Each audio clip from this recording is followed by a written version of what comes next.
Esta semana, en Del Dicho al Hecho, ¿cómo se deben de investigar estos casos en los que las mujeres son violentadas? Muchas de ellas que han muerto. Hablamos la semana pasada de uno de los casos que aún sigue sin resolverse, el caso de Luz Raquel allá en Jalisco, pero en estos días se acumularon más, como el de Margarita Aceseña en Morelos y el de una niña que afortunadamente no perdió la vida, pero fue torturada al interior de un centro de rehabilitación, un albergue donde era atendida.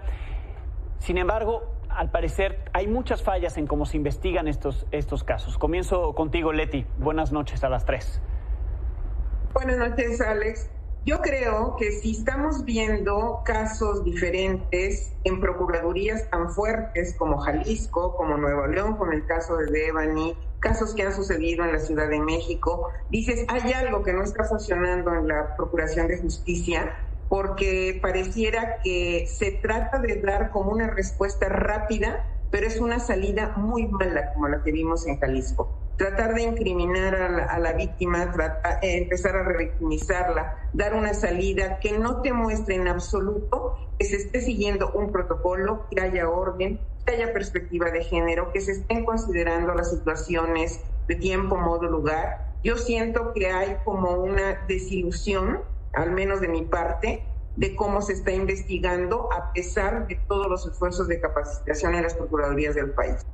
Sí, coincido totalmente con Leti. Si vemos el fenómeno, pues sucede en Nuevo León, sucede en Jalisco, sucede en Morelos, sucede en Veracruz, sucede básicamente en todos los estados de la República, donde no vemos investigaciones que lleven realmente a sentencias condenatorias, sobre todo en delitos graves, y esto me gustaría subrayarlo, porque me parece que los esfuerzos, lo he dicho muchas veces, los esfuerzos del Estado están y de la policía están en investigar sobre todo delitos vinculados con robo, y tenemos un montón de deficiencias lo vimos con el tema de desapariciones forzadas. No tenemos cómo hacer una investigación real forense de desapariciones forzadas, pero tampoco de homicidios ni de feminicidios. Tenemos más del 90% de impunidad en estos delitos tan graves, y creo que eso cruza precisamente por profesionalización, pero también por esta herencia que hemos arrastrado siempre, desde que yo me acuerdo, de que las fiscalías son esta ventanilla de intercambio de favores políticos, ¿no? Y que reaccionan a dos cosas particulares: a favores políticos o a intereses políticos, y a otros también a intereses mediáticos, o a que, cuando digo intereses, es que logramos a lo mejor, por ejemplo, en el caso de Devani o en el caso de los feminicidios en general, colocar algunos de relevancia mediática, y entonces los medios voltean a ver a los fiscales no saben qué hacer porque ni tienen las herramientas, ni tienen los conocimientos, ni hicieron prevención temprana, y entonces salen, como dice Leti, con unas hipótesis bastante malas de teorías del caso. Y entonces solamente estos casos que se ven mediáticamente tienen relevancia alguna, pero imagínate los que no. O sea, imagínate todos estos casos de mujeres y de hombres que están en los archivos durmiendo el sueño eterno porque no van a tener nunca justicia.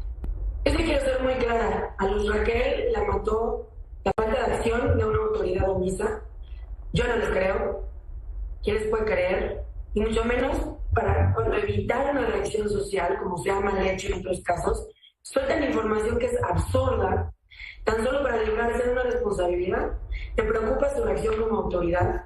Y lo que me da más miedo es que es esta tendencia de odio extremo, estos ataques que vimos tan solo en las últimas 2 semanas, que se ve en la manera en la que se les priva de la vida. Y lo que no entienden las autoridades es que al hacer esto lastiman aún más a las familias, a quienes de por sí tienen el dolor de la pérdida, y las privan por completo de su derecho a la justicia.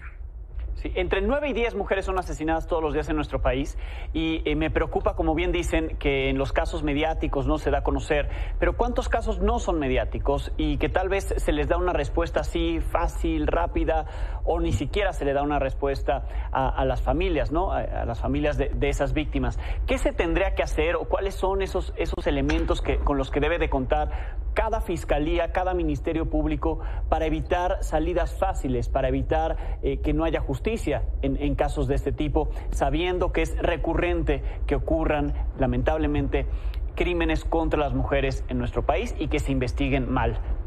Yo estuve revisando en redes sociales algunos testimonios, sí, y creo que en general las fiscalías son hostiles a las mujeres. En términos generales son hostiles, pero no hay confianza. Se ha hablado mucho de la independencia y la autonomía de las fiscalías, pero como dijo Pao, siguen defendiendo los intereses. Pareciera que se trata de defender a la autoridad y no de acompañar a la víctima. Tendría que saberse que si llegas a la Procuraduría y tocas esa puerta, Fiscalía, Procuraduría, esa puerta se te va a abrir y te vas a sentir segura y acompañada. Y eso no está sucediendo.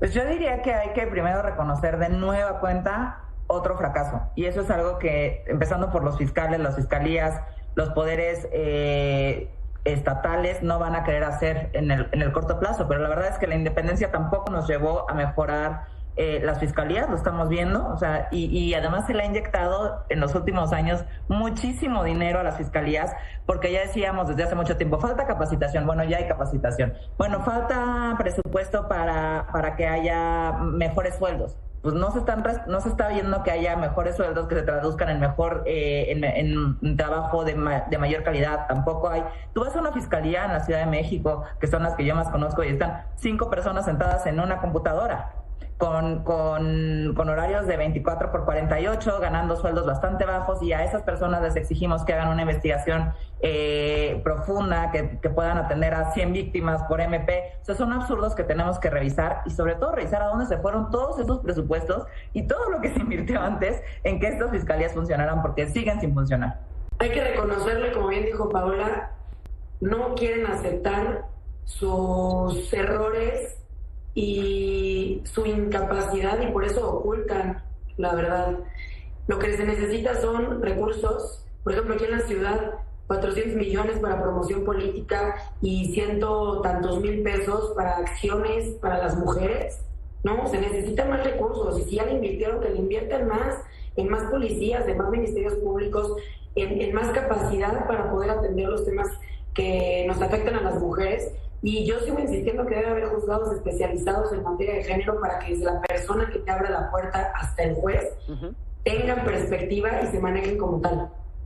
Bien, yo les agradezco a las tres. Ojalá que estos cambios que proponen, ojalá que se traduzcan en al menos un cambio en cada uno de estos ministerios públicos, donde se acerca la gente a denunciar, que reciben estos casos y que investigan, para que las cosas empiecen a cambiar. Gracias a las tres, como cada semana, así del dicho al hecho.